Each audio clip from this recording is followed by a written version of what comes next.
नमस्कार। आज हम एक बहुत ही जरूरी विषय पर बात कर रहे हैं।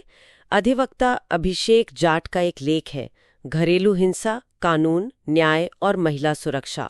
हम इसी लेख को आधार बनाकर गहराई से चर्चा करेंगे। जी, ये लेख भारत में घरेलू हिंसा से जुड़े जो कानून हैं और जो अदालती फैसले आए हैं उन पर रोशनी डालता है। हाँ, और हमारा मकसद यही समझना है कि ये कानून कैसे काम करते हैं और असल में महिलाओं की सुरक्षा के लिए क्या उपाय मौजूद हैं। तो चलिए शुरू करते हैं। बिल्कुल। लेख की शुरुआत में ही घरेलू हिंसा को काफी व्यापक तरीके से समझाया गया है, मतलब सिर्फ शारीरिक हिंसा नहीं। नहीं, बिल्कुल नहीं।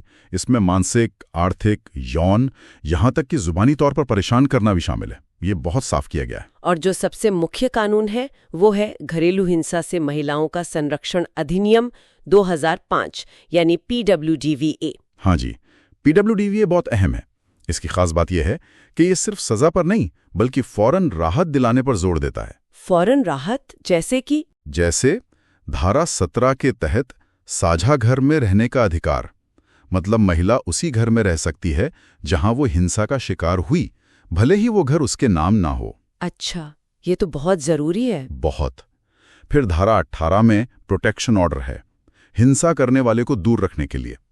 धारा 19 में रहने की अलग व्यवस्था का आदेश हो सकता है। और पैसों के लिए भी कुछ है? हाँ, धारा 20 में मॉनेटरी रिलीफ मतलब आर्थिक सहायता का प्रावधान है। बच्चों की अस्थायी कस्टडी धारा 21 में, और मुआवजे का भी जिक्र है धारा 22 के तहत।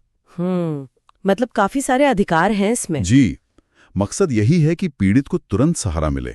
और लेख में ये भी लिखा है कि कोशिश होती है कि 60 दिन में केस निपट जाए।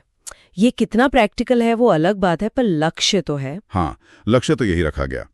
इसके अलावा वो पुराने कानून भी हैं, जैसे दहेज निषेध अधिनियम 1961 और IPC की धाराएं जैसे 498A। बिल्कुल, 498A जो क्रूरता के खिलाफ है, और 304B यानी दहेज के कारण होने वाली मौत।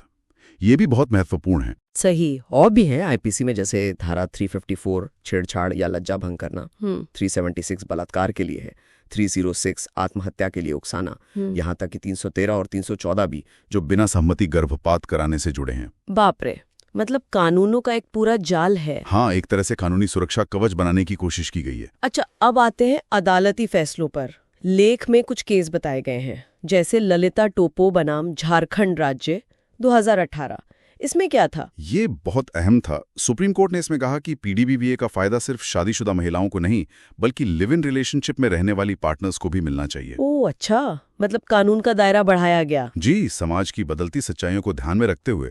एक और केस था संध्या वानखेड़े बनाम मनोज भीमराव वानखेड़े 2011। हाँ, इसका भी जिक्र है। उसमें कोर्ट ने साफ किया कि इस कानून के तहत सिर्फ पति नहीं बल्कि उसके रिश्तेदार भी जिम्मेदार हो सकते हैं, मतलब प्रतिवादी की परिभाषा को स्पष्ट किया।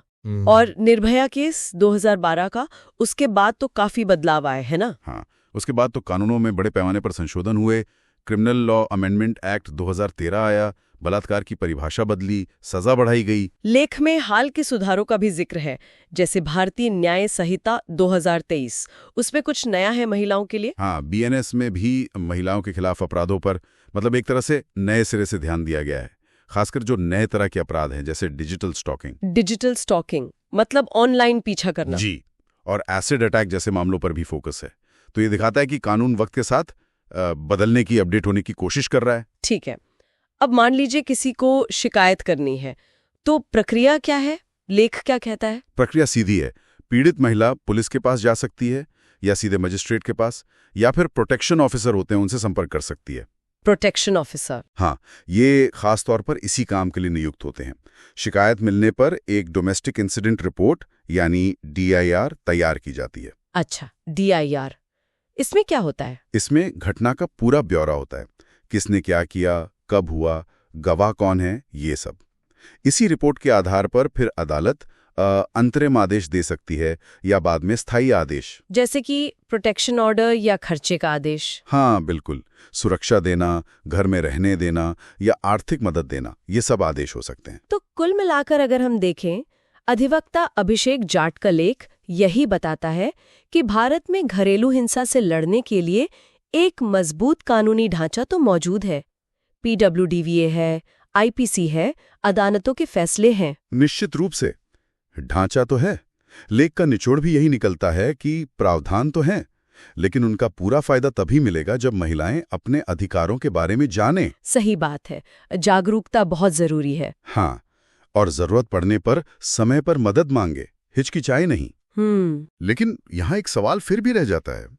इतने सारे कानून हैं, सब मजबूत लगते हैं, फिर भी जमीनी स्तर पर इनका असर वैसा क्यों नहीं दिखता जैसा दिखना चाहिए? हाँ, ये तो सोचने वाली बात है। मतलब इन कानूनों को और प्रभावी ढंग से लागू करने के लिए और उससे भी बढ़कर समाज की सोच बदलने के लिए अभी और क्या करने की जरूरत है? ये एक बड़ा सवाल है।